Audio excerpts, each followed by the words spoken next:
हमारा जो अगला टॉपिक है वो है डायमेंशन ऑफ सब स्पेस। कि देखिए अभी तक हम वेक्टर स्पेस के डायमेंशन पिछले क्लास में हम लोग देखे। अब आगे जो हम देख रहे हैं सब स्पेस का डायमेंशन हम कैसे फाइंड करेंगे और ये वो कुन क्या क्या कंडीशनों को सेटिस्फाई करेगा, उन चीज़ों को हम देखेंगे, है ना। तो उससे रिलेटेड एक थ्योरम है यहाँ पे, है ना, उस पर आगे बढ़ते हैं। उसके बाद इससे रिलेटेड क्वेश्चन हम सॉल्व करेंगे। थ्योरम कहता है इफ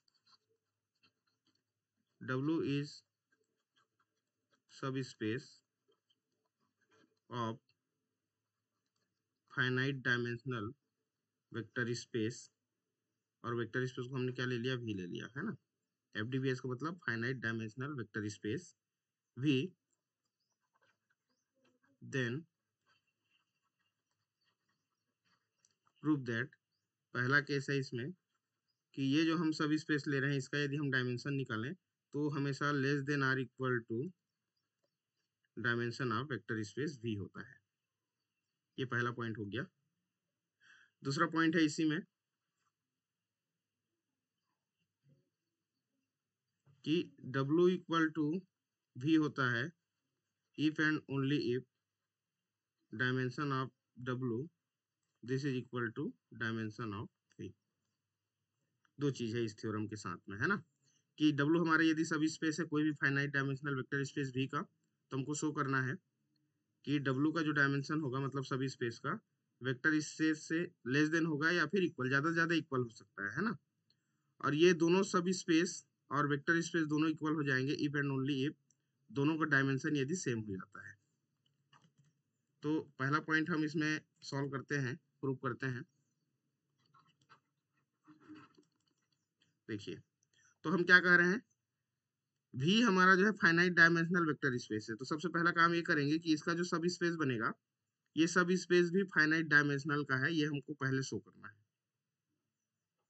ध्यान देंगे इस बात को। तो स्टार्ट करने के पहले हम मान लेते हैं let dimension of vector space V this is n, इसका डायमेंशन क्या है, n है। टू प्रूव हमको क्या शो करना है,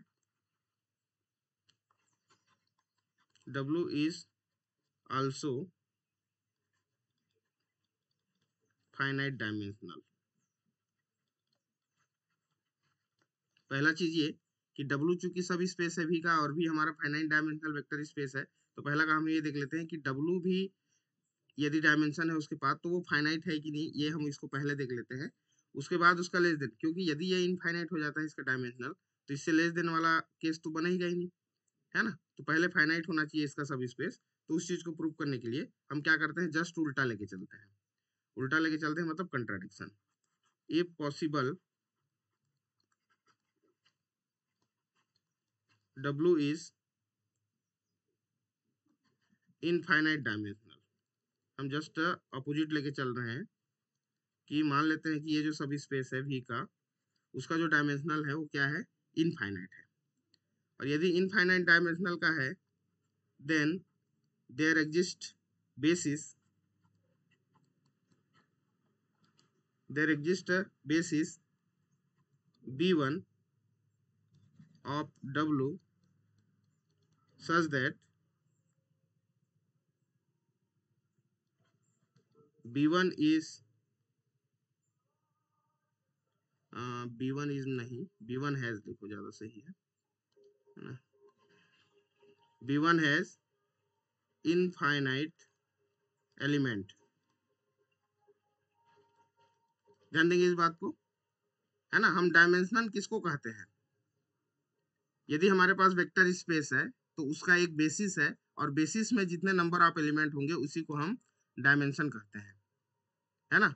तो यदि W हमारे पास इनफाइनाइट डायमेंशनल का एक सब स्पेस है, सब स्पेस मतलब अपने आप में खुद एक वेक्टर स्पेस होता है, तो वेक्टर स्पेस है मतलब उसका एक बेसिस होगा। और चूंकि इनफाइनाइट डायमेंशनल है मतलब उस बेसिस के जो एलिमेंट होंगे वो इनफाइनाइट होंगे, मतलब इनफाइनाइट एलिमेंट की मदद से हम W के सारे एलिमेंट को जनरेट कर पाएंगे, है ना। तो W को यदि हम इनफाइनाइट डायमेंशनल कंसिडर करते हैं, जो कि हम कंट्राडिक्शन लेके चल रहे हैं, तो B1 एक बेसिस ऐसा एग्जिस्ट करेगा W का जिसमें एलिमेंट नंबर ऑफ इनफाइनाइट होंगे। और नंबर ऑफ इनफाइनाइट है मतलब बेसिस होने के लिए पहला कंडीशन क्या होता है कि B1 के एलिमेंट क्या होना चाहिए, हमारे एल होने चाहिए, तो उसी शर्त को हम फिर से यहाँ पे रख रहे हैं।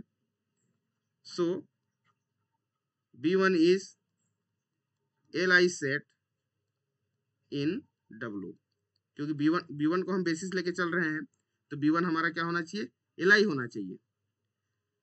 अब चूंकि W सबसेट है किसका, V का, तो B1 यदि W में आपका Li है तो V में भी Li हो जाएगा।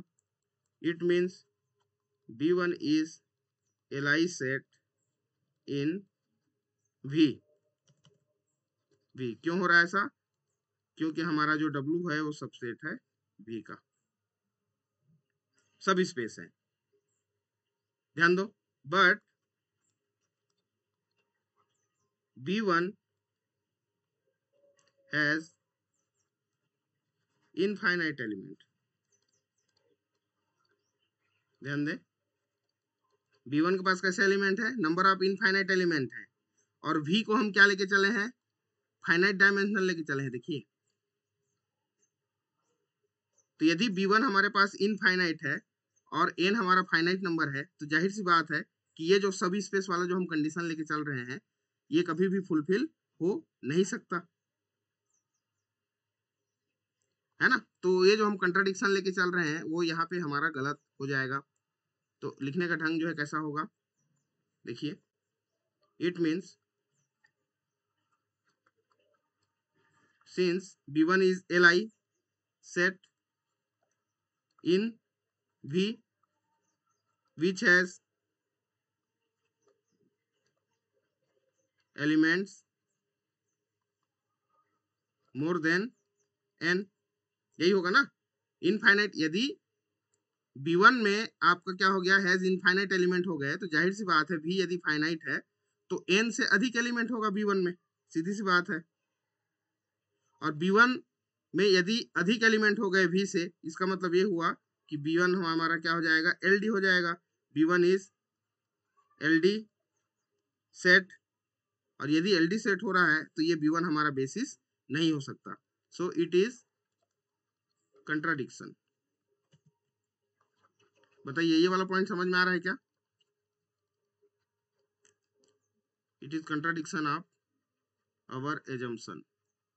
हम जो मान के चले हैं कि B1 उसका बेसिस होगा, तो बेसिस होने के लिए तो Li होना चाहिए ना, और कोई एक्स्ट्रा एलिमेंट हम उसमें ऐड कर देते हैं तो जरूरी नहीं है कि वो Li रहे, LD भी हो सकता है ना। तो हम उसको अब LD लेके चल रहे हैं। सो B1 इज LD सेट, और B1 को हम बेसिस लेके चल रहे हैं। अब ये बेसिस के जो शर्त होना चाहिए उसको फुलफिल नहीं कर रहा है, ये सेट हमारा LD हो जा रहा है। तो हमारा जो स्टेटमेंट है, जो हम मान के चले हैं कि W क्या है हमारा, इनफाइनाइट डायमेंशनल का है, वो गलत हो जाएगा। तो क्या हो जाएगा यहाँ से, W इज सब space of finite dimensional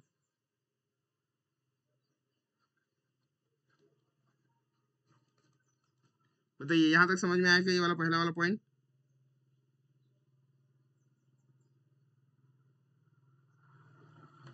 hello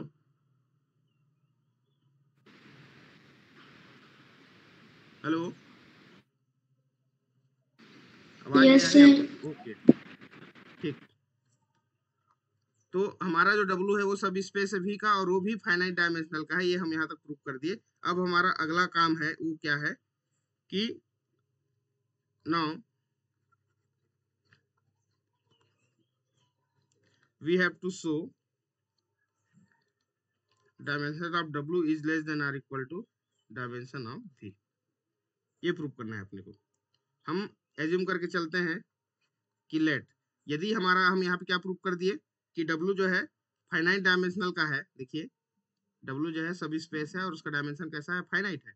तो फाइनाइट है मतलब कुछ ना कुछ नंबर होगा, तो उस नंबर को हम लेके चलते हैं। Let dimension of W this is equal to P ले लिए, and P is less than are equal to N, N से छोटा ही, ध्यान दें,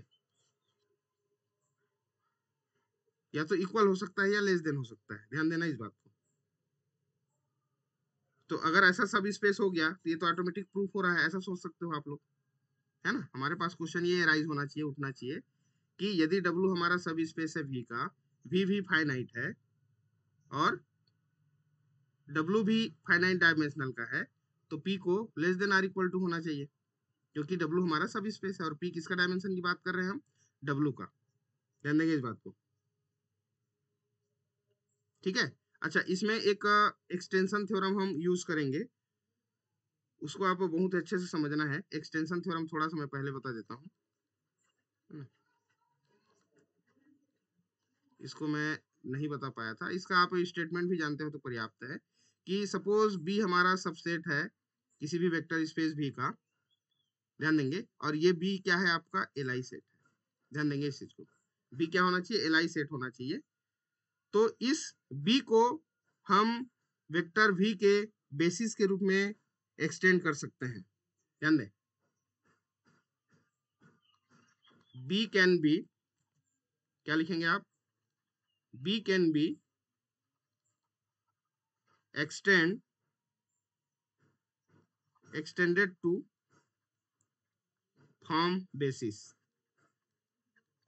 ध्यान देंगे इस बात को कि बी यदि हमारा एलआई सेट है, हम नहीं कह रहे हैं कि बेसिस है, ध्यान देना इस बात को कि बी सबसेट है हमारा वेक्टर स्पेस वी का और वो क्या है, एलआई सेट है। तो इस बी को हम वेक्टर वी के, वेक्टर स्पेस वी के बेसिस के फॉर्म में हम इसको एक्सटेंड कर सकते हैं। कहने का मतलब इस बी को हम बेसिस बना सकते हैं। कैसे बेसिस बना सकते हैं कि जिन जिन एलिमेंट की हमको आवश्यकता पड़ेगी वेक्टर वी के एलिमेंट को जनरेट करेंगे करने के लिए, उन एलिमेंट को यदि हम बी में शामिल करते जाएं और शामिल करने के बाद बी फिर से हमारा एलआई हो जाता है, तो ऑटोमेटिक ये क्या हो जाएगा, ये बेसिस हो जाएगा। तो ये एक थ्योरम है ना, इसको मैं प्रूफ नहीं कराया हूँ, तो इसको हम कहते हैं एक्सटेंशन थ्योरम। हो सकता है आगे और काम आए, है ना। बी यदि हमारा एलआई सेट है तो इस एलआई सेट को वेक्टर स्पेस के बेसिस के फॉर्म में हम इसको एक्सटेंड कर सकते हैं। कहने का मतलब बेसिस बना सकते हैं उसको हम, जो भी और एलिमेंट आवश्यकता होगी उसको हम ऐड करके जो बी हमारा एलआई सेट है उसको हम बेसिस बना सकते हैं। ये एक्सटेंशन थ्योरम कहता है। ध्यान दें, अब आगे इसी में बढ़ते हैं कि यदि हमारा W का डायमेंशन यहाँ पे हम P लेके चल रहे हैं, तो देयर एग्जिस्ट बेसिस, यदि W का डायमेंशन आपका P है, ध्यान देंगे यहाँ पे W का बेसिस P है, तो एक बेसिस ऐसा एग्जिस्ट करेगा जिसमें नंबर ऑफ एलिमेंट कितने होंगे, P होंगे।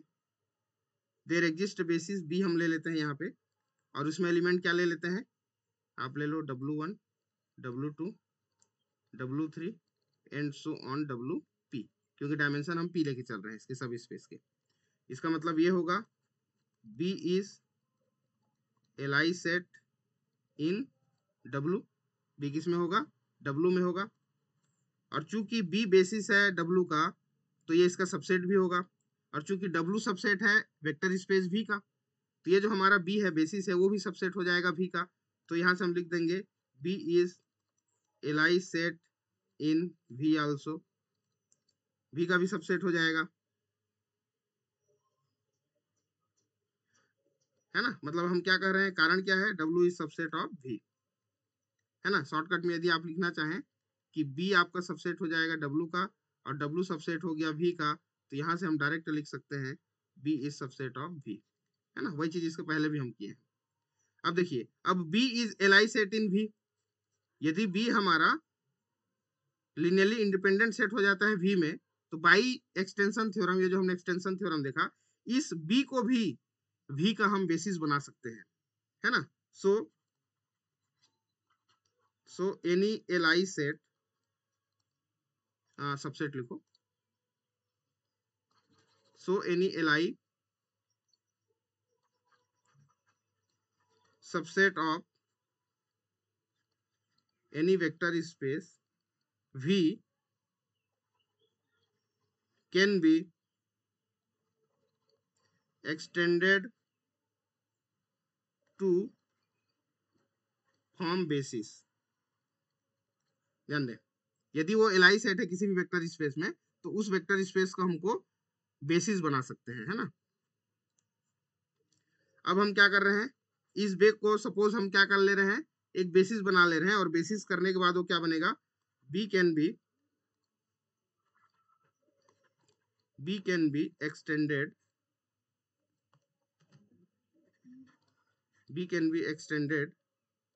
to basis S। ध्यान दें, ये जो हमारा सेट B है जो कि W का बेसिस है, अब चूंकि B आपका W का सबसेट है तो B आपका V का भी सबसेट हो जाएगा। अब इस B को हम V का बेसिस बनाना चाहते हैं तो उसको हम एक्सटेंड कर सकते हैं बाय द एक्सटेंशन थ्योरम। तो B में हम कुछ एलिमेंट ऐड करके जब उसको हम बेसिस बना रहे हैं तो सपोज बेसिस बनने के बाद उसको हम नया नाम दे रहे हैं, क्या नाम दे रहे हैं? S। हम नया नाम दे रहे हैं S, basis of S of V such that.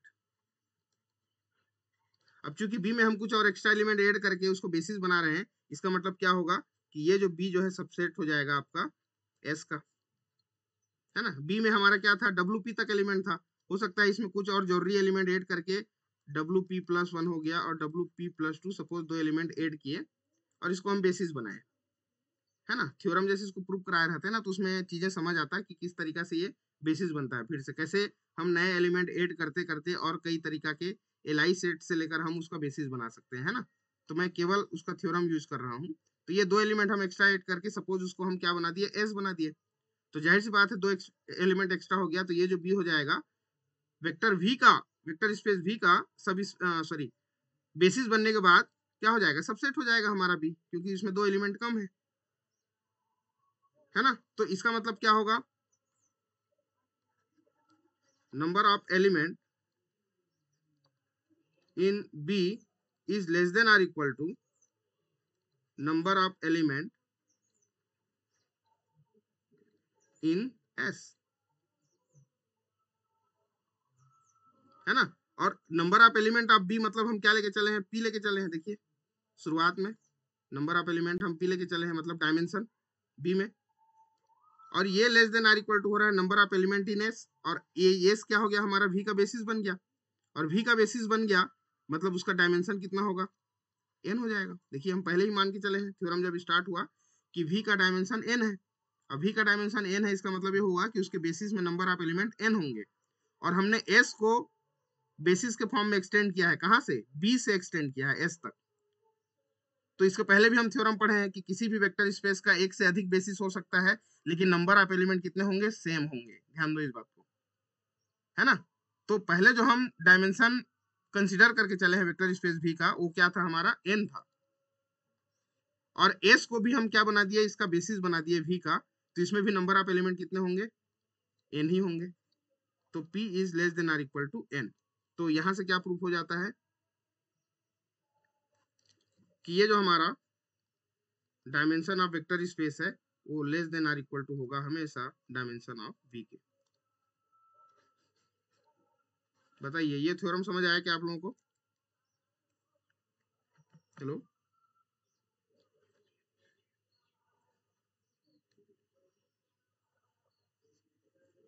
Hello ठीक। देखिए थ्योरम जो प्रूफ इसीलिए कराते हैं क्योंकि थ्योरम से जो हम यूज किए रहते हैं ना, जो भी टर्म्स कंडीशन यूज किए रहते हैं, कई बार क्वेश्चन सॉल्व करने में भी उपयोग होता है वो, है ना। अब इसका दूसरा पॉइंट है, सेकेंड पॉइंट जो हमको शो करना है कि ये जो वेक्टर स्पेस W V है वो सब स्पेस के बराबर हो जाएगा if and only if dimension of W this is equal to dimension of V। Vector space और सब स्पेस दोनों का डायमेंशन सेम हो जाएगा, तो अब जो ये वेक्टर स्पेस हमेशा उसके सब स्पेस के बराबर हो जाएगा, ये थ्योरम कहता है। तो देखिए बहुत ही आसान है इस थ्योरम को भी प्रूफ करना। तो दो पार्ट में प्रूफ होगा ये, if and only if case है। तो पहले पहला कंडीशन हम लेट कर लेते हैं कि let W equal to V है, कि उसका सब स्पेस और वेक्टर स्पेस दोनों इक्वल है। और यदि ये दोनों इक्वल हैं तो दो सेट इक्वल कब होते हैं? देखिए ये स्पेस वेक्टर स्पेस बनने के पहले ये सेट है ना अपने आप में, तो दो सेट इक्वल कब होते हैं? W सबसेट हो जाएगा V का एंड V सबसेट हो जाएगा W का। ध्यान दें, अब चूंकि हम यहाँ पे वेक्टर स्पेस की बात कर रहे हैं तो ये जो एक्चुअल में अब सबसेट ना होकर के क्या हो जाएगा? सब स्पेस हो जाएगा। W इज सब स्पेस ऑफ V, और यहां से भी क्या मिल जाएगा, V इज सब स्पेस ऑफ W। तो यदि W आपका सब स्पेस हो रहा है V का, तो अभी जस्ट इसके पहले वाला जो थ्योरम हमने प्रूव किया वो क्या प्रूव किया कि dimension of W is less than are equal to dimension of V। And यदि V आपका सब स्पेस हो रहा है W का, तो again dimension of V is subset of sorry less than are equal to dimension of W हो जाएगा। और यदि इन दोनों को हम मिला दें, ये less than are equal to ये less than are equal to, दोनों को मिला देने पे dimension of W equal to dimension of V हो जाएगा। देखिए अभी जो थ्योरम हम पहला नंबर जो प्रूफ किए उसी की हेल्प से ये पहला पार्ट प्रूफ हो गया इसका। अब सेकेंड पार्ट हम प्रूफ करेंगे कि यदि इनका डायमेंशन इक्वल हो तो दोनों वेक्टर स्पेस सेम हो जाएंगे, सब स्पेस और वेक्टर स्पेस सेम हो जाएंगे। सेकेंड पार्ट, तो सेकेंड पार्ट में हम लेट कर लेते हैं, let dimension of W this is equal to dimension of V, और इसको हम नाम दे देते हैं n, कि दोनों का डायमेंशन सेम है और किसके बराबर है, n की इक्वल है। Now dimension of subspace जो कि W है this is equal to n है, तो इसका मतलब ये हुआ कि W का एक बेसिस होगा जिसमें नंबर ऑफ एलिमेंट n होंगे, है ना। तो ये हो जाएगा there exist a basis B, there exists a basis B which has n element। n element मतलब क्या है, ये आपका हो जाएगा B is Li set in W, ध्यान देना Li set in W। तो B यदि Li हो जाता है W में, और W ऑलरेडी हम सब स्पेस माने हैं किसका, V का, सो B is Li set in V, क्योंकि W हमारा सब स्पेस है V का, तो V में भी क्या हो जाएगा, ये Li। देखिए अभी जो थ्योरम प्रूव कर रहे हैं लगभग सभी में हम वैसा ही कंडीशन लेके चल रहे हैं, है ना। अब देखो, अच्छा यहां से एक पॉइंट हम और लिख सकते हैं। देखिए यदि B हमारा Li सेट है किसमें, W में, तो इसका यदि हम लिनियर स्पान निकालते हैं तो वो किसके इक्वल हो जाएगा, W के इक्वल हो जाएगा। इसको हम पार्ट 1 दे देते हैं क्योंकि ये बेसिस है ना। बेसिस का डेफिनेशन क्या कहता है कि B हमारे पास एक सेट होना चाहिए, किसका, सबसेट होना चाहिए W का। तो B इज Li पहला पॉइंट, और लिनियर स्पान ऑफ B यदि W हो जाता है तभी हम उसको बेसिस कहते हैं। तो B यदि आपका बेसिस हो गया तो लिनियर स्पान ऑफ B क्या हो जाएगा, आपका W हो जाएगा, है ना। तो ये कहां से लिए, हम बेसिस के डेफिनेशन से लिए इस चीज को। अब यहां से आगे देखिए,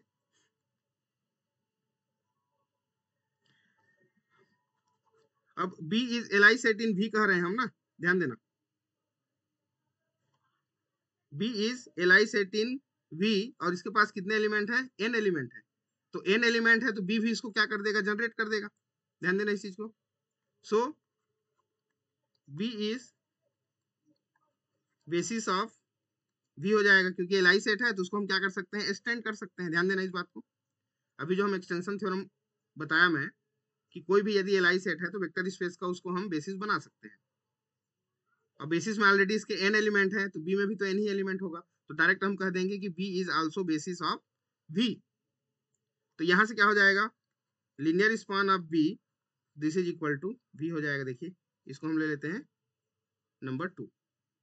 ये कैसे आया, इक्वेशन नंबर 2 समझ आया ना, कि यदि B आपका बेसिस हो जा रहा है वेक्टर स्पेस V का, तो बेसिस होने का जो सेकंड कंडीशन है उसको तो ये फुलफिल करेगा ना, है ना। तो इसका जो लीनियर स्पान है वो V के इक्वल हो जाएगा, ये V हो गया। देखिए अब यहाँ पे देखिए इक्वेशन नंबर 1 और इक्वेशन नंबर 2 का लेफ्ट साइड इक्वल हो रहा है, फ्रॉम 1 एंड 2 वी हैव, क्या है हमारे पास, W इक्वल टू V है। देखिए तो W में भी वो सारे एलिमेंट होंगे जो V में है ना। इक्वेशन 1 का लेफ्ट साइड और इक्वेशन नंबर 2 का लेफ्ट साइड दोनों इक्वल है, तो राइट हैंड साइड भी इक्वल हो जाएगा जो हम मैथमेटिकल कंडीशन लेके चलते हैं। तो यहाँ से हमको मिल गया W इक्वल टू V। बताइए ये थ्योरम क्लियर हो गया क्या?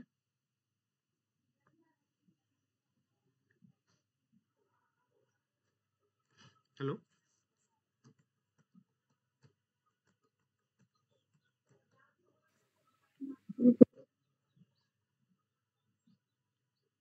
ठीक। तो चलिए, मैं बुक में देख रहा था, कुछ कुछ क्वेश्चन ऐसे थे जो आपके एग्जाम में पूछे गए सवाल हैं, और एग्जाम्पल्स वगैरह से रिलेटेड कुछ अलग से हम कुछ प्रॉब्लम सॉल्व करते हैं, है ना, जो एग्जाम में पूछे गए सवाल हैं, है ना। तो जैसे कि क्वेश्चन कैसे आएगा, क्वेश्चन पे जैसे अपने को अप्रोच लगाना है ना। तो क्वेश्चन है हमारे पास,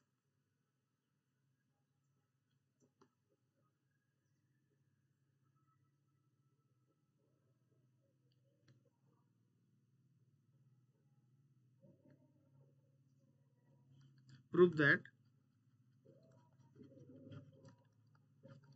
b equal to 1100 0110 0011 and 100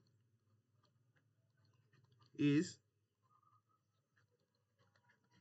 basis of R4 and पहले तो प्रूव करना है कि ये इसका R4 का बेसिस है ना। एंड डिफाइन, सॉरी डिफाइन नहीं, डिटरमाइन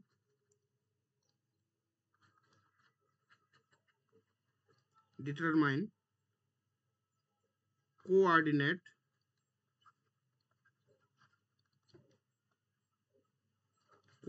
ऑफ 2 3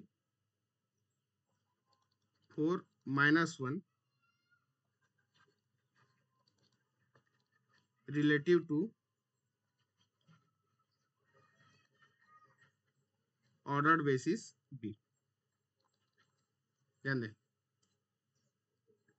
कुछ क्वेश्चन है यहाँ पे कोऑर्डिनेट का आपके एग्जांपल्स में दिया गया है और वो पूछा गया है सवाल, है ना। ध्यान देंगे, तो सवाल क्या कह रहा है इसको ध्यान देंगे कि बी हमारे पास एक सेट है जिसमें 4 एलिमेंट है, और इसको बताना है कि ये R⁴ का बेसिस है ना। बेसिस है मतलब इसमें नंबर ऑफ एलिमेंट 4 है, हमको बस इतना ही दिखाना पड़ेगा कि ये LI है।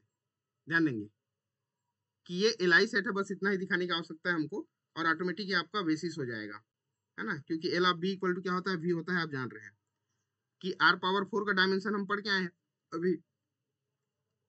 देखो, since dimension of R4 this is equal to 4 and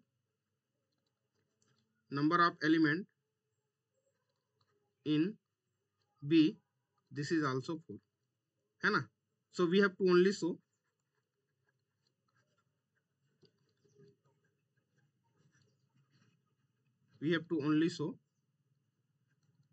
B is LI, B को केवल LI दिखाना है। ध्यान देंगे इसको, तो इसके लिए हम क्या कर लेते हैं, लेट एक स्केलर ले लिया α1 1100 प्लस दूसरा स्केलर α2 01, लीनियर कॉम्बिनेशन को हम 0 लेंगे, और α1 α2 α3 4 को हम क्या दिखा देंगे, 0 दिखा देंगे, तो ये सेट हमारा LI हो जाएगा, है ना। α3 00 11 प्लस α4 लास्ट जो एलिमेंट है 1000, दिस इज इक्वल टू 00 ले लो, क्योंकि 4 टपल के फॉर्म में हम एलिमेंट को लेके चल रहे हैं, तो हमारा 0 वेक्टर भी 4 टपल के फॉर्म में ही होगा। तो देखिए मैं डायरेक्ट कर रहा हूँ, है ना। तो पहले कंपोनेंट से जैसे हम मल्टीप्लाई करेंगे और उसको ऐड करेंगे, तो हमको जो मिलने वाला है वो क्या मिलने वाला है, यहाँ पे देखिए α1 प्लस यहाँ से α4 को मल्टीप्लाई होगा तो ये हो जाएगा α4। नेक्स्ट मल्टीप्लाई करेंगे तो फिर से α1 हो जाएगा सेकेंड कंपोनेंट के लिए, और यहाँ से हमको मिल जाएगा α2। नेक्स्ट में पहला तो 0 हो गया, अब ये आ जाएगा α2, थर्ड के लिए जब मल्टीप्लाई करेंगे प्लस α3 हो जाएगा, और इन द लास्ट ये α3 ही है, चौथा एलिमेंट हमारे पास 1 केवल α3 में है। देखिए ये α3 मल्टीप्लाई करेंगे तो लास्ट जो कंपोनेंट है 1 वहां से मल्टीप्लाई होके केवल α3 मिलेगा। This is all equal to 0 0 0। अब दोनों 4 टपल का है, इक्वल है, मतलब इसके कंपोनेंट वाइज क्या हो जाएंगे, करस्पॉन्डिंग एलिमेंट इक्वल हो जाएंगे। तो यहाँ से शुरुआत करेंगे हम लास्ट एलिमेंट से, अल्फा 3 जीरो के इक्वल, अल्फा 2 प्लस अल्फा 3 फिर से जीरो के equal, alpha 1 plus alpha 2 again zero के इक्वल, और alpha 1 plus alpha 4 again zero के इक्वल, है ना। तो ये यहाँ से अल्फा 3 इक्वल टू जीरो, फिर alpha 2 plus alpha 3 equal to zero, alpha 3 zero कर देंगे यहाँ से, तो फिर से alpha 2 equal to zero.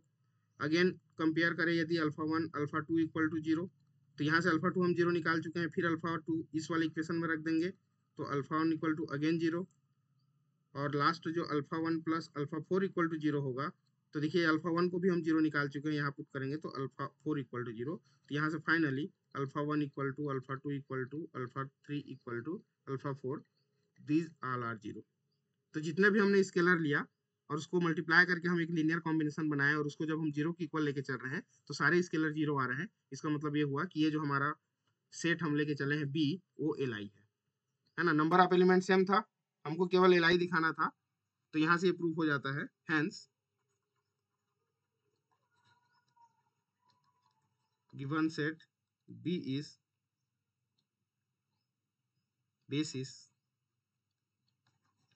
Of R power 4 over real number are.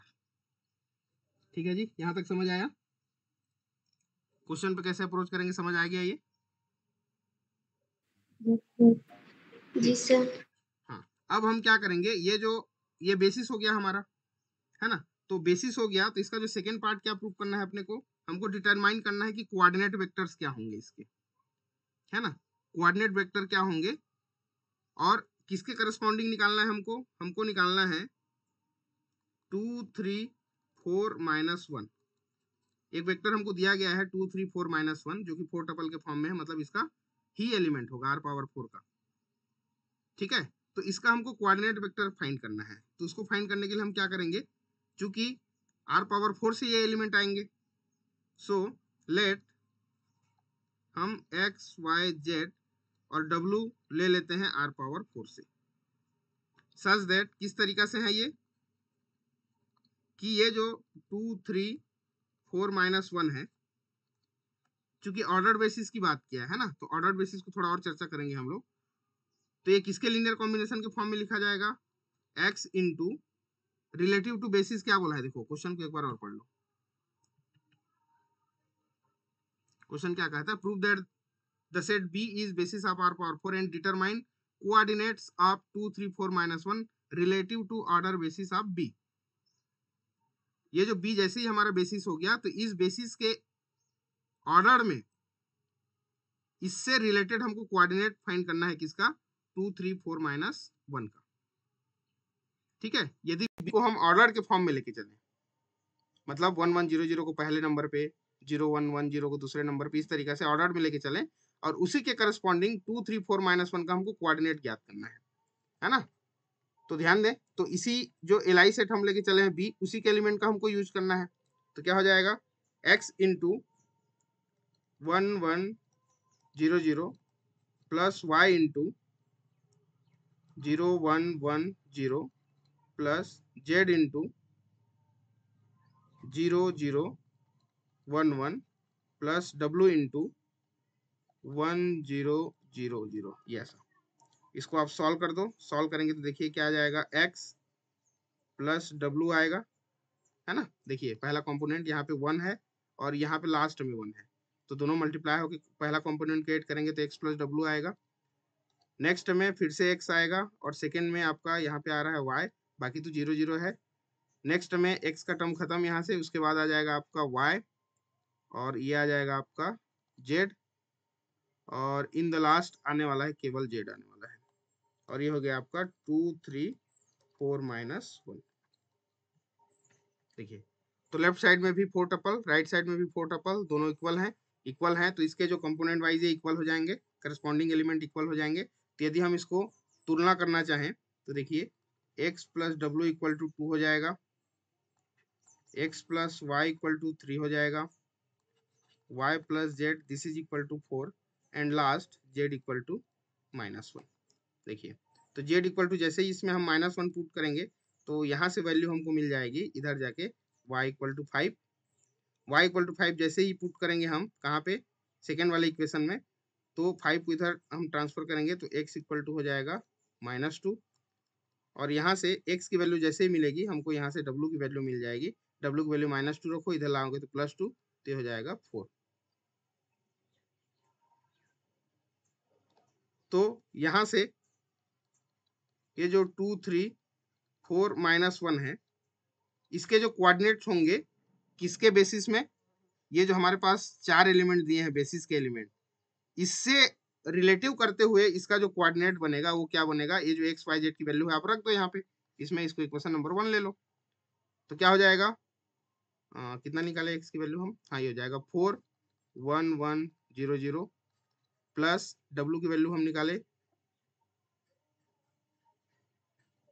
x की वैल्यू तो -2 निकाले है ना, सॉरी, x की वैल्यू है हमारे पास -2, हाँ, और w की वैल्यू x के बाद y आ गया हमारे पास 5, तो 5 इंटू 0 1 1 0 प्लस XYZ, z की वैल्यू है हमारे पास -1, तो इसको हम कर देते हैं -1, और इसके लिए जो एलिमेंट होगा आपका 0 0 1 1, और लास्ट में w की वैल्यू है हमारे पास 4, और ये हो जाएगा 1 0 0।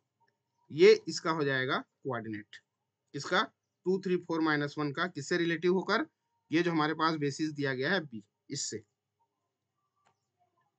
बताइए समझ आया क्या?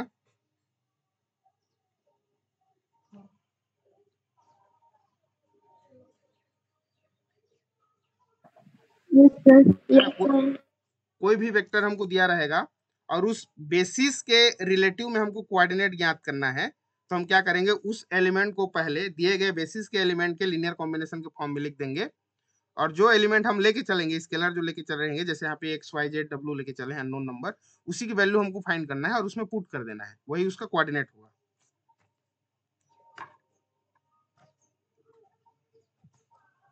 चलिए अब कुछ डायमेंशन इसमें हम फाइंड करना सीखते हैं कि यदि कोई सब स्पेस दिया है किसी वेक्टर स्पेस का, तो उसका हम डायमेंशन कैसे फाइंड करेंगे। तो क्वेश्चन है हमारे पास, let V be a vector space of 2 cross 2 symmetric matrix. ध्यान दें, पिछले क्लासेस में हम लोग मैट्रिक्स के बारे में बहुत ही अच्छे से पढ़े हैं, मैट्रिसेस है ना, matrices over real number R find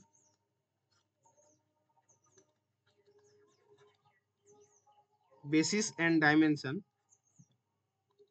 find basis and dimension of v, v का हमको डायमेंशन फाइंड करना है। ध्यान देंगे इस बात को, इसका डायमेंशन कितना होगा ये अपन को निकालना है। अब देखिए v में जो एलिमेंट होंगे वो कैसे होंगे उसको हमको पहले समझना है ना, ध्यान देना। सॉल्यूशन, सिंस v कैसा कलेक्शन है, मैट्रिक्स का कलेक्शन है, सच दैट कैसा मैट्रिक्स है ये ध्यान देंगे, a equal to a transpose. Symmetric का ये मतलब है ना कि यदि हमारे पास कोई मैट्रिक्स है और उसका यदि हम ट्रांसपोज करें, रो को कॉलम में बदलें और कॉलम को रो में बदल दें, इंटरचेंज कर दें, तब भी वो पहले ही मैट्रिक्स के इक्वल आ जाए, तब वो जो सेट है आपका सिमेट्रिक मैट्रिक्स कहलाता है ना, यदि याद ना हो तो। अब ध्यान दें, अब इसमें जो एलिमेंट होंगे, सिमेट्रिक मैट्रिक्स के एलिमेंट कैसे होते हैं उसको भी थोड़ा याद करो आप लोग, है ना। तो वो इस टाइप का होता है, यदि ए बी हम लेके चलें तो यहाँ पे बी आ जाएगा और यहाँ पे सी आ जाएगा। देखिए ए आई जे दिस इज इक्वल टू ए जे आई होता है ना, जैसे हम A12 करें तो वो A21 के इक्वल हो जाएगा, A32 करें तो वो A23 के इक्वल हो जाएगा, ऐसा उसका प्लेस बदल जाता है, जैसे रो को कॉलम बनाए और कॉलम को रो बनाएंगे तो वो एलिमेंट सेम होना चाहिए। तो हमने क्या किया, और डायगोनल एंट्री यहाँ पे रियल होता है ना, हम कुछ भी ले सकते हैं उसमें। तो सेकेंड एलिमेंट हमारा देखो A12 है तो ये A21 के सेम इक्वल हो जाएगा, चूंकि हम 2 क्रॉस 2 का लेके चल रहे हैं, तो हमारा जो मैट्रिक्स इसमें मिलेगा V में जो कलेक्शन होगा वो इस टाइप का होगा, A B B C जैसे। डायगोनल में तो आपको कुछ भी हो सकता है, ध्यान देंगे इस बात को। Where A B C from real number R. Real number R क्यों? क्योंकि आपको बोला है यहाँ पे ओवर आर करके, तो जो फील्ड के एलिमेंट होंगे वो कहाँ से आएंगे? आर से आएंगे। रियल नंबर है हमारा फील्ड यहाँ पे। अब जब इसको हम लिखेंगे तो इसके बेसिस में एलिमेंट कैसे होंगे उसको ध्यान दो। देखिए इस ए को, जो कि ए बी बी सी है, हम इसको कैसे लिख सकते हैं? पहले एलिमेंट को जनरेट करने के लिए हम इसको 1 रखे और बाकी को 0 कर दिए। देखिए 1 0 0 प्लस दूसरा एलिमेंट बी को जनरेट करने के लिए, ध्यान देना, बी को जनरेट करने के लिए, तो बी दो जगह है हमारे पास, देखिए एंटी डायगोनल में या ऑफ डायगोनल बोल सकते हो, तो वहां को हम 1 1 कर दिए, बाकी को 0 कर दिए। चूंकि बी आपका सेम एलिमेंट है इसलिए दोनों को 1 रखे, बी कॉमन निकालने पे यहाँ पे 1 1 बचेगा, तो उसके अलावा जो प्लेस बच गया उसको 0 कर दो। प्लस सी जब हम निकालेंगे तो सी जहां पर है उसको 1 रखो, बाकी जगह को 0 कर दो। तो इसके बेसिस में जो हमारा एलिमेंट मिलेगा वो कैसे मिलेगा? ये मिलेगा 1 0 0 0, नेक्स्ट 0 1 1 0, और थर्ड जो एलिमेंट हमको मिल जाएगा 0 0 0 1। देखिए इस तीन एलिमेंट की मदद से हम वेक्टर स्पेस भी, जो कि कलेक्शन ऑफ सिमेट्रिक मैट्रिक्स है, इसके सारे एलिमेंट को हम जनरेट कर सकते हैं। अब जनरेट तो हो जाएगा, बहुत बढ़िया बात है ना? लेकिन हमको देखना है कि क्या ये एलआई है। पहला काम हम क्या करेंगे? क्या ये एलआई है? तो बेसिस में यदि 3 एलिमेंट है और ये 3 एलिमेंट आपके एलआई हो गए, और इसके हर एक एलिमेंट से यदि वी के एलिमेंट को हम जनरेट कर पाते हैं, वेक्टर स्पेस वी के एलिमेंट को जनरेट कर पाते हैं, तो ये बी हमारा बेसिस हो जाएगा। और बेसिस जब हो जाएगा तो number of basis he, sorry, number of element in this basis is called dimension. तो वही बोला है कि हमको क्या फाइंड करना है? बेसिस फाइंड करना है और डायमेंशन फाइंड करना है। तो पहला हम प्रूव करेंगे कि बी हमारा एलआई है। First, B is LI. Let, तो उसके लिए क्या किया हमने? एक स्केलर लेके चले अल्फा 1 1 0 0 0, दूसरा स्केलर अल्फा 2 0 1 1 0, तीसरा स्केलर अल्फा 3 0 0 0 1, और इसको हम जीरो मैट्रिक्स के इक्वल कर दिए, क्योंकि जीरो वेक्टर यहाँ पे जीरो मैट्रिक्स होगा, है ना? जब मल्टीप्लाई करेंगे तो ये हो जाएगा अल्फा 0 0 0, सॉरी अल्फा 1, और ये 0 alpha 2 0 plus 0 0 0 alpha 3, this is equal to 0 0 0 0। अब चूंकि ये सेम ऑर्डर के मैट्रिक्स हैं, हम इसको ऐड कर सकते हैं, तो ऐड करेंगे तो कंपोनेंट वाइज ऐड होगा, तो ये हो जाएगा अल्फा 1, ये अल्फा 2, ये अल्फा 2, और अगेन ये आपका alpha 3, this is equal to 0 0 0 0। अब दोनों को यदि हम कंपेयर कर दे, दोनों मैट्रिक्स एक दूसरे के इक्वल हैं, सेम ऑर्डर के हैं, तो उसके जो करस्पॉन्डिंग एलिमेंट होंगे वो भी इक्वल होगा। तो यहाँ से alpha 1 equal to alpha 2 equal to alpha 3, all are 0। तो जो भी हम स्केलर लेके चले थे, सो हमारा जो सेट है बी, जिसमें 3 एलिमेंट है, बी इज एलआई हो गया, है ना? ये तो आप लोगों को समझ में आ गया होगा आसानी से। अब नेक्स्ट जो है वो क्या दिखाना है हम इसको? इसका जो लीनियर स्पान है वो v के इक्वल है। Second, L of B equal to हमको v दिखाना है ना? तो आप सभी जान रहे हैं, ऑब्वियस सी बात है कि ये जो एल बी होता है ये सबसेट होता है v का, है ना? तो हमको क्या शो करना है? केवल we have to show that v is subset of linear span of b, ये अपने को दिखाना है। तो उसके लिए हम क्या करेंगे? एक एलिमेंट लेके चलेंगे v से, और इस v के एलिमेंट को हम लीनियर स्पान ऑफ b का भी एलिमेंट दिखा देंगे, तो v का हर एक एलिमेंट LB में भी है, ये साबित हो जाएगा। और यदि v का हर एक एलिमेंट LB में है, मतलब b के लीनियर स्पान में है, तो ये सबसेट भी हो जाएगा। सो लेट, एक हम एलिमेंट लेके चलते हैं। कौन सा एलिमेंट होगा? वो मैट्रिक्स होगा। कहां से? ये होगा आपका v से, सच दैट। अब ध्यान दें, यदि हम एक मैट्रिक्स ए v से लिए हैं, तो v किस टाइप के एलिमेंट को शामिल करता है? कैसे एलिमेंट है इसमें दिखने में? A equal to A transpose type के। सो एक एलिमेंट को हम कैसे ले लेंगे? हमको एक सिमेट्रिक मैट्रिक्स लेके चलना है, तो सिमेट्रिक मैट्रिक्स लेंगे तो कैसे लेते हैं? वो ऐसा लेते हैं ना, ध्यान दें। अब देखिए ए बी बी सी को सिमेट्रिक मैट्रिक की प्रॉपर्टी पता होना चाहिए ना, ध्यान देना। डायगोनल में आप कुछ भी रियल एंट्री ले सकते हो, उसके अलावा जो सेम प्लेस होंगे उसमें एलिमेंट सेम होंगे। अब इसको हम कैसा लिख सकते हैं, देखिए इसको हम लिख सकते हैं a into 100 plus b into 0110 और प्लस c इंटू 0001 लिख सकते हैं, है ना, ध्यान दें। अब ये क्या है, देखिए ये हमारा एलिमेंट बी के लिनियर कॉम्बिनेशन के फॉर्म में हम लिख पा रहे हैं किसको, इस मैट्रिक्स ए को। तो यदि लिनियर कॉम्बिनेशन के फॉर्म में लिख पा रहे हैं मतलब वो किसका भी एलिमेंट हो जाएगा, एलबी का भी एलिमेंट हो जाएगा। एलबी एक्चुअल में होता क्या है, लिनियर स्पान, जो भी हमारे पास बी में एलिमेंट है उसके लिनियर कॉम्बिनेशन का जितना भी कलेक्शन है, पॉसिबल लिनियर कॉम्बिनेशन, उसका कलेक्शन होता है। तो यदि ये A B B C B के एलिमेंट के लिनियर कॉम्बिनेशन के फॉर्म में लिखा जा रहा है मतलब ये आपका एलबी में भी होगा।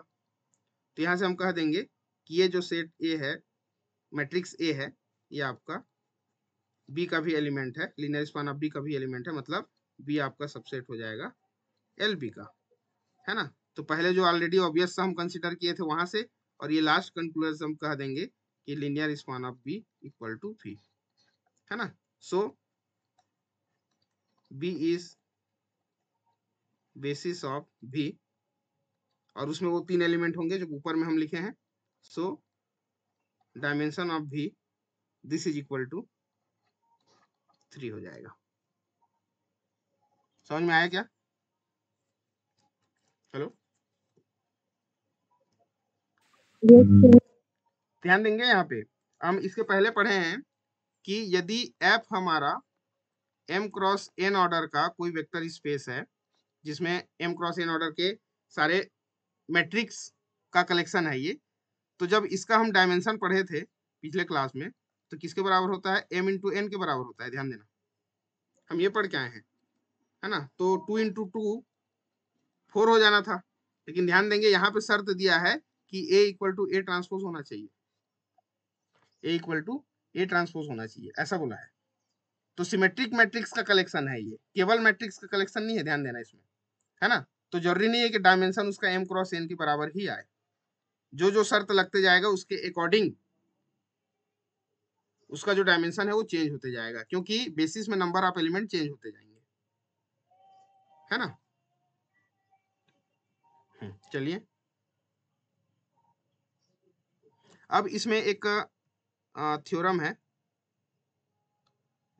इसका प्रूफ तो मैं नहीं बता रहा हूं, फिर भी आप लोग इसको लिख लेंगे। इफ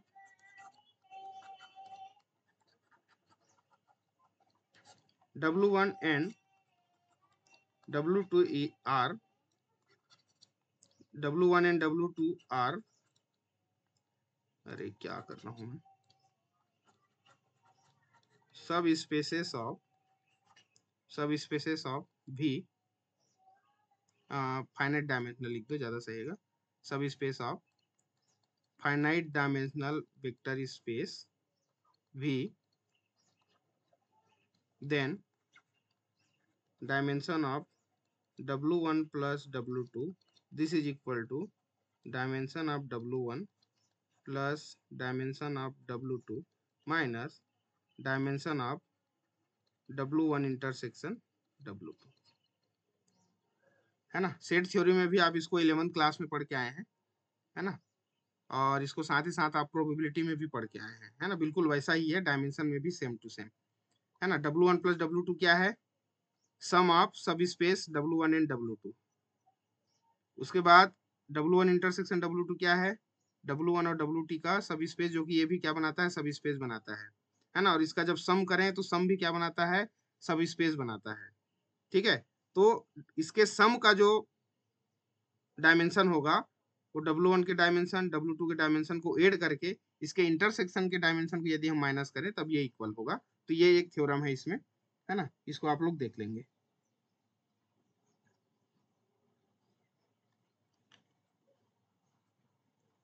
बताइए यहाँ तक जो भी हम किए समझ आया क्या सभी को? Yes, sir. जी सर। ओके,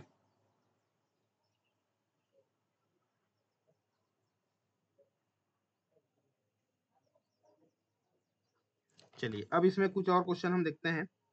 कि जैसे हम थ्योरम देखे थे कि कोई भी यदि हमारे पास एलआई सेट है तो उस एलआई सेट को हम कैसे किसी वेक्टर स्पेस का हम बेसिस बना सकते हैं, उससे रिलेटेड कुछ क्वेश्चन हम देखते हैं। तो हमारे पास एक क्वेश्चन और है। ये सारे क्वेश्चन के पैटर्न आपको बुक में मिल जाएंगे, है ना, जो एग्जांपल्स वगैरह दिए हैं। एक्सटेंड बी को एक्सटेंड करना है और इसमें कौन कौन से एलिमेंट है? 2 एलिमेंट है, 1 1 1 एंड 1 2 1 2 टू अ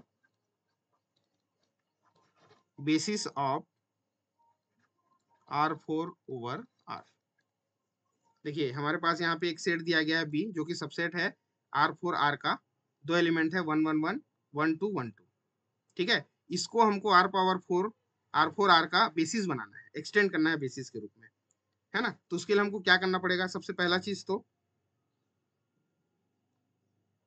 कि पहला काम हम ये कर लेंगे कि ये जो R4 है इसका हम जानते हैं स्टैंडर्ड बेसिस क्या होता है। Since standard basis of R4 over R is, क्या है स्टैंडर्ड बेसिस? ये है आपका E1 E2 E3 E4, है ना। तो E1 को कैसे लिखेंगे? 1 0 0। E2 को कैसे लिखेंगे? 0 1 0 0। E3 को कैसे लिखेंगे? 0 0 सॉरी 1 1 0, और लास्ट टर्म हो जाएगा आपका 0 0 1, है ना। स्टैंडर्ड बेसिस के बारे में हम चर्चा किए हैं पिछले क्लास में, है ना। इसको हम बी, अच्छा एक काम करो, इसको बी ना लिख के क्वेश्चन को कुछ और लिख दो, एस लिख दो, और इसको हम बी नाम दे रहे हैं क्योंकि स्टैंडर्ड बेसिस की बात कर रहे हैं। ध्यान दें। अब हम क्या करेंगे, ये जो हमारे पास सेट एस दिया है, इस सेट एस को बेसिस बनाने के लिए किसका? वेक्टर स्पेस R4 का। तो उसके लिए कुछ प्रक्रिया है। उसके लिए हम क्या करेंगे? एक मैट्रिक्स हम कंसीडर करेंगे। ध्यान देना, लेट ए इक्वल टू ए, एक हम मैट्रिक्स कंसीडर कर रहे हैं। जो मैट्रिक्स कैसे बनाएंगे? ये जो सेट जिसको हमको बेसिस बनाना है एक्सटेंड करके, उसको और इसका जो स्टैंडर्ड बेसिस है, इसके एलिमेंट को मिला के हम एक नया मैट्रिक्स बनाएंगे, है ना। ध्यान देना, प्रक्रिया बहुत ही आसान है, समझ में आएगा आसानी से, है ना। तो मैट्रिक्स बनाएंगे तो सबसे पहले क्या करेंगे? हम पहला एलिमेंट यहाँ से लिखेंगे 1 1 1 1। दूसरा जो रो में लिखेंगे हम 1 2 1 2।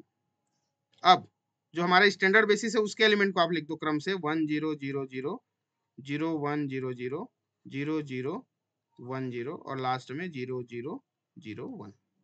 ये हमारा एक नया मैट्रिक्स मिला ए। अब इसके बाद क्या करना है? इसके बाद हमको करना है, इसको आप लोग ध्यान दे रहे हैं, हो सकता है फर्स्ट ईयर या सेकेंड ईयर में, सेकेंड या थर्ड सेमेस्टर में आप लोग पढ़े हैं row reduce equivalent form,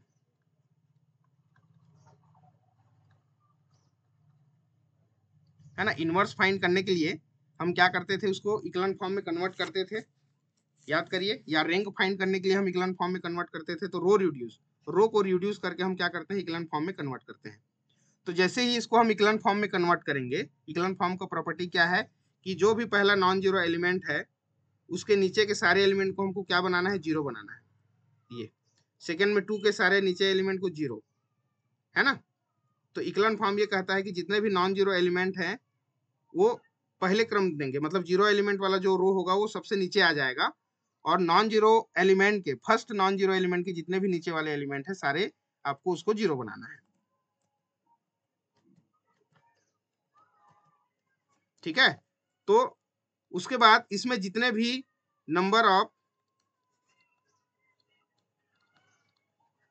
non zero रोज होंगे, ध्यान देना, जितने भी नंबर ऑफ नॉन जीरो रोज होंगे और उसी के जो एलिमेंट होंगे, यही एलिमेंट इस सेट एस का क्या हो जाएगा? एक्सटेंडेड बेसिस हो जाएगा R4 के लिए, है ना। ध्यान देंगे इसको। तो यहाँ पे पहला जो हमारा पहला रो में जो नॉन जीरो एलिमेंट है वो 1 है, तो 1 के नीचे जितने भी एलिमेंट है हमारे पास उन सबको हमको जीरो बनाना है, पहला काम, है ना। तो देखिए पिछले क्लास में जो आप पढ़ के आए हैं वो चीजें यहाँ पे यूज हो जाएगा।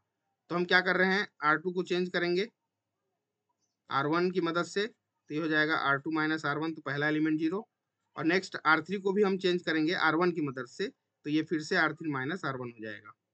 ठीक है, तो ये जो हमारा ए बनने वाला है अब कैसे बनेगा, देखिए 1 1 1 1 जो चेंज नहीं हो रहा है उसको लिख दो, 1 माइनस 1 0, 2 माइनस 1 1, 1 माइनस 1 फिर से 0 और 2 माइनस 1 करेंगे तो फिर से 1 आ गया।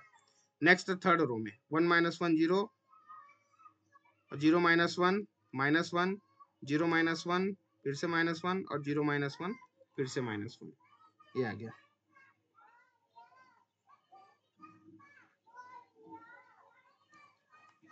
ठीक है, अब बाकी को तो हमको जीरो करने की आवश्यकता नहीं है, तो इसको रहने दो एज इट इज, 0 1 0 0 0 0 1 0 और लास्ट 0 0 0 1।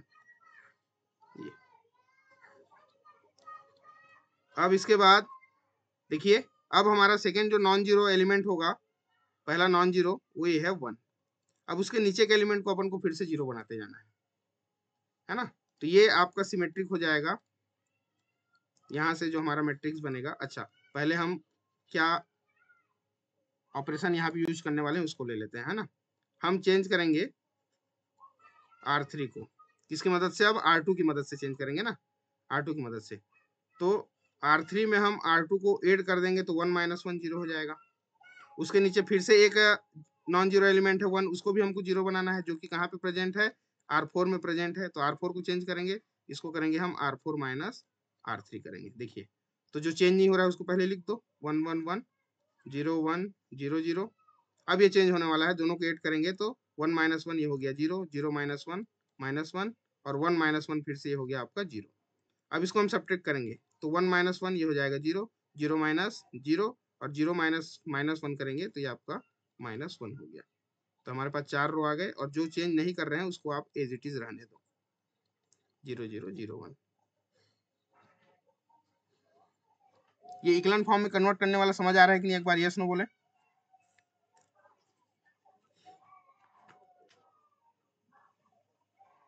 जी सर, समझ आ रहा है। ओके ठीक।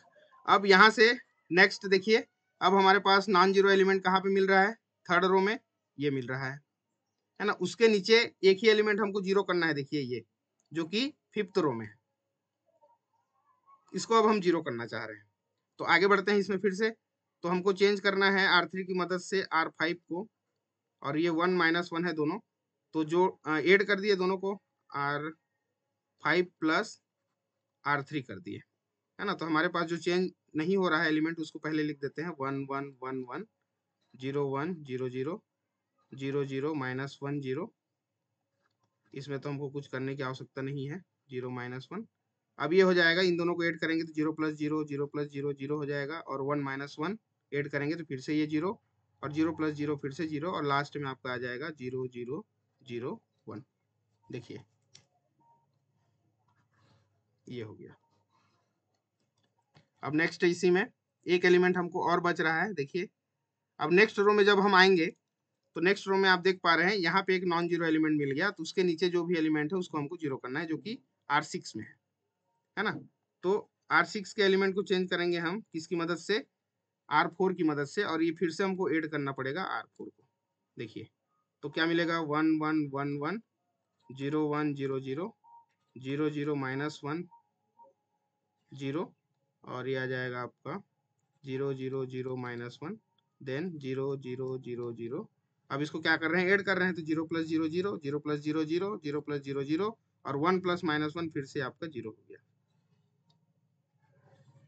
ये हमारा कन्वर्ट हो गया रो इक्लन फॉर्म में, यहाँ पे 1। देखिए तो जो भी नॉन जीरो एलिमेंट है उसके सारे नीचे के सारे element zero, non zero element है उसके नीचे के सारे जीरो, नॉन जीरो एलिमेंट है उसके नीचे के सारे element zero, non zero element है उसके नीचे के सारे एलिमेंट जीरो आ गया ये, है ना। तो यहाँ पे आप देख पा रहे हैं नॉन जीरो रो कितने मिले हमको, पहला रो, दूसरा रो, तीसरा रो और चौथा रो। ठीक है, तो इसके एलिमेंट को हम जब कलेक्ट करेंगे तो ये बेसिस कहलाएगा, स्टैंडर्ड बेसिस कहलाएगा, सॉरी एक्सटेंडेड बेसिस कहलाएगा। जो हमारे पास दो एलिमेंट दिया गया है सेट एस में, वो अब बेसिस बनेगा, तो उसको हम शामिल करेंगे नॉन जीरो रो के एलिमेंट को। तो ये हो जाएगा 1 1 1, नेक्स्ट हो जाएगा 0 1 0 0, नेक्स्ट हो जाएगा 0 0 माइनस 1 0 और लास्ट में हो जाएगा 0 0 0 -1। तो देखिए इसमें नंबर ऑफ एलिमेंट कितने हैं, 4 हैं, और इसका जो डायमेंशन होता है r पावर 4 का वो भी 4 है, ध्यान दें, है ना। तो ये हमारा हो गया एक्सटेंडेड बेसिस।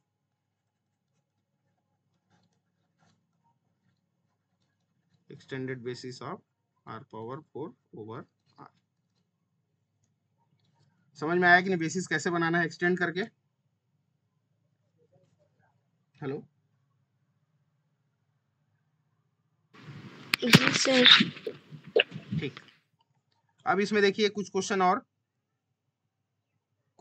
क्या, उसको थोड़ा सा शार्ट में देखेंगे हम, शॉर्टकट में, और करेंगे आप लोग उस काम को, है ना। तो क्वेश्चन हमारे पास क्या है, find basis and dimension of सब space W of r power 4 which is generated by किससे जनरेट हो रहा है, देखिए ये जनरेट हो रहा है आपका 1 2 3 5, नेक्स्ट 2 3 5 8, नेक्स्ट 3 4 7 11, और लास्ट एलिमेंट 1 1 2 3। ये ध्यान देना, ये जो W है हमारा r पावर 4 का सब स्पेस है, और इस सब स्पेस का हमको डायमेंशन फाइंड करना है, जो कि किससे जनरेट हो रहा है, ये 4 एलिमेंट से जनरेट हो रहा है ना। तो इसके बेसिस में कितना एलिमेंट होगा ये हमको निकालना पड़ेगा। ध्यान दो, यहाँ पे बेसिस में कितना एलिमेंट है ये हमको निकालना पड़ेगा। तो यहाँ पे हमको तो पहली चीज ये दिया है कि डायमेंशन ऑफ r पावर 4 हमारा 4 हो जाएगा, और यदि W का हम डायमेंशन निकालना चाहते हैं, डायमेंशन ऑफ W, तो ये less than are equal to dimension of V होगा, या तो ये 4 के इक्वल हो जाएगा या 4 से छोटा होगा। तो उसके लिए हम क्या करेंगे कि जिससे ये जनरेट हो रहा है उसका एक हम मैट्रिक्स तैयार करेंगे A। ध्यान दो, 1 2 3 5 2 3 5 8 3 4 7 11 1 1 2 3, ठीक है। और इसको आप कन्वर्ट करोगे, convert to row reduce echelon form, RREF। अभी जो जस्ट पिछला वाला जो हम प्रोसेस किए बिल्कुल वैसे ही करेंगे, रो रिड्यूस इक्लोन फॉर्म में कन्वर्ट करोगे आप, और जैसे ही रो रिड्यूस इक्वल फॉर्म में कन्वर्ट हो जाएगा तो कलेक्शन ऑफ नॉन जीरो रोज, ध्यान देंगे, जितने भी नॉन जीरो रोज होंगे उसका आप कलेक्शन बना देना। तो कलेक्शन आप जैसे ही बनाओगे तो वो जो होगा इस वेक्टर सब स्पेस का क्या हो जाएगा, बेसिस हो जाएगा, और उसमें जितने एलिमेंट होंगे वही उसका हो जाएगा डायमेंशन, ध्यान देंगे। तो इसको आपका होमवर्क क्या है, यहाँ पे आप इसको रो रिड्यूस इक्लोन फॉर्म में कन्वर्ट करेंगे और बताएंगे कि क्या मिलेगा, और इसका आपको डायमेंशन बताना है फिर। और डायमेंशन कैसे मिलेगा, जब आपको बेसिस मिल जाएगा। तो बेसिस कौन होता है, यही होता है, नॉन जीरो रोज ही इसके बेसिस होते हैं ना, ध्यान देंगे, और उसमें जितने एलिमेंट होंगे वही हमारा इसका डायमेंशन होगा। क्लियर हुआ जी ये?